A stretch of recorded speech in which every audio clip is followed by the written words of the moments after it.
In today's video, we're going to be taking a look at an evolving penguin origin known as the 𝓵𝓲𝓷𝓴𝓼, made by the Discord user 𝓵𝓲𝓷𝓴𝓼 aka 𝓵𝓲𝓷𝓴𝓼. Essentially, the idea behind this origin is it's meant to be inspired by other penguin origins, but has a lot of its own differences to make it somewhat unique to it. And of course, there's also the evolving aspect of it, which we'll get to later on in the video. Now, this is a 1.17 base origin. It does not exactly work too well in 1.16. You also require the 𝓵𝓲𝓷𝓴𝓼 mod, which honestly, in most situations, you're best off also making sure you have the extra origins mod, as that most of the time is what these mods rely on to actually get the small part to function. So you're with me so far with this information? Cool, make sure to slam that like button if you are.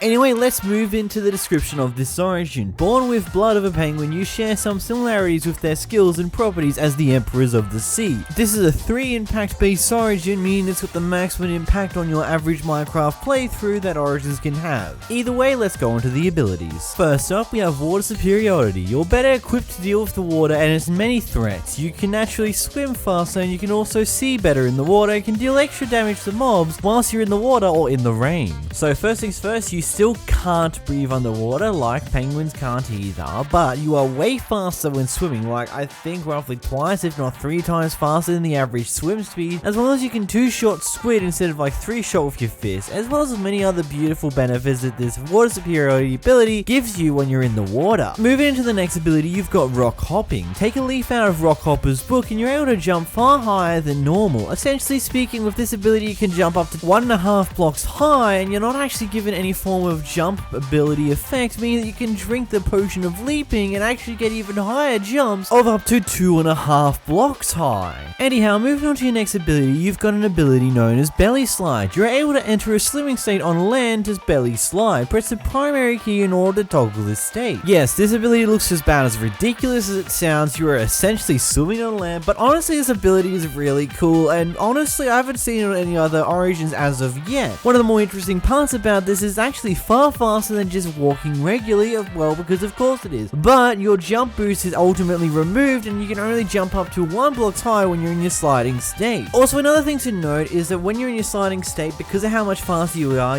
it's actually quite difficult to jump up blocks in general. It's all about like very niche timing, which is very difficult and very easy to actually miss and disable the sliding when you hit a wall. Either way, very cool primary ability. Moving on to the next ability, you've got small stature. Due to being part penguin, you're smaller than the average Minecraft player size. So for size specifics, you're roughly around about slightly bigger than 1 block tall, but you're less than 1.5 blocks tall. You're roughly about 1.25 blocks tall when it comes down to the Minecraft player, but this does mean that you're able to breathe air when sitting in a 1 block deep set of water. Moving into your next ability, you've got Cold Home. The player spawns in an ice spikes biome. Now this is both a really cool ability and a bad one at the same time. First off, it's a really good ability because you spawn in a very rare biome by default, which is ultimately really cool, saves you from having to look for this biome. But it's really bad by default because again, it's a really rare biome, and sometimes this could mean that you're thousands of blocks away from spawn. For example, in this world used in this video, I'm at an x-axis of -1300 and a z-axis of 800 blocks. Essentially speaking, I'm way over 1,000 blocks away from the actual spawn of the world. Moving on to your next ability, you've got Carnival. You're only able to eat meat due to your penguin nature. No veggies for you. I'm 99.9% sure most of you already understand what this means by now. You can only eat meat forms of foods. This means that you cannot touch golden apples whatsoever, meaning that you miss out on those beautiful abilities that food gives you. Either way, moving into the next ability, we've got the Waddle ability. After staying out of contact with water for a while, you'll become slower and weaker overall. This does not apply though if you're in a snowy biome of any sort. This ability should be pretty self-explanatory. You just get slowness and weakness in biomes that are not cold / when you're not in water.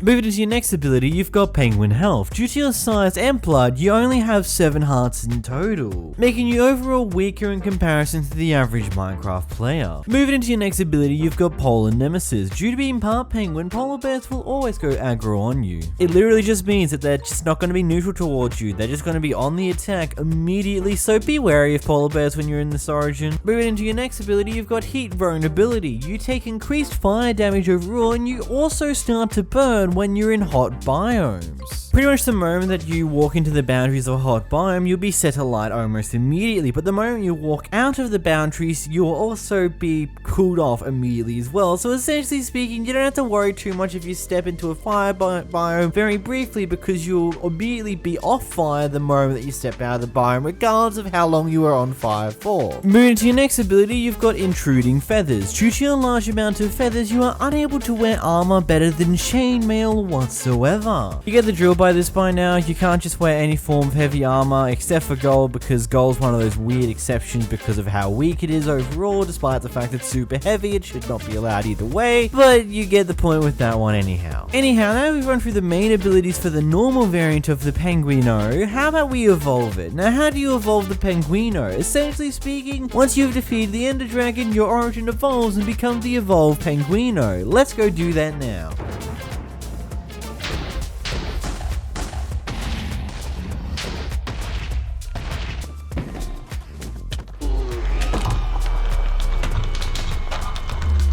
Did you enjoy that little edit there? Make sure to subscribe if you did, as well as if you like more content like this. Either way, let's move on to the now evolved 𝓵𝓲𝓷𝓴𝓼 origin. Starting off with your new description, after eliminating the evil Ender Dragon, the spirits of your young lost ancestors speak to you and pass their ancient knowledge for your disposal, making you an evolved 𝓵𝓲𝓷𝓴𝓼. So let's go through your new abilities. First off, we've got large breaths. The knowledge of your ancestors' breaths allow you to actually breathe underwater. Overall, really cool boost for an origin that is already really good underwater. Moving into your next ability, you've got Flightness No More. Your ancestors have passed down their knowledge on you how to use wings for both land and sea. You are now able to glide. Essentially speaking, after you beat the Ender Dragon, you get gifted a free set of elytra wings that are permanently attached to your body and don't have any form of durability. I mean, practically most people will pretty much get elytras not long after they beat the Ender Dragon. This just saves the process of doing that, plus removes durability as a factor.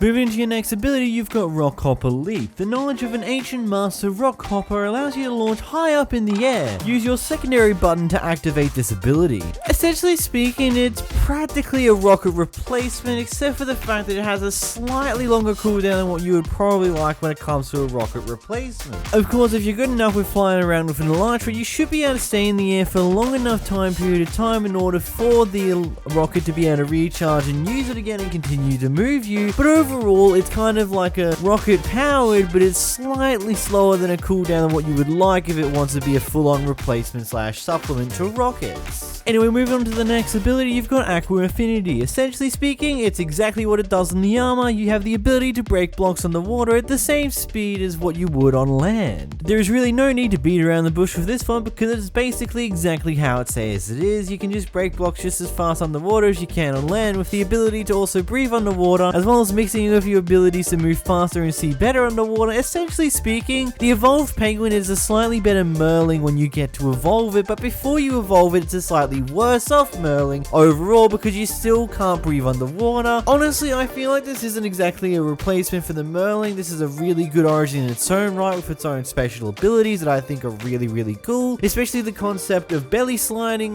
in the game as your main ability, which is just really cool, and I've actually not seen it used on other origins before. Either way, if you did enjoy this video, make sure to hit the like button down below, make sure to hit the subscribe button if you're new around here, and a massive thank you to my channel members, especially my $10 member, 𝓵𝓷𝓴𝓼, and until next time guys, goodbye.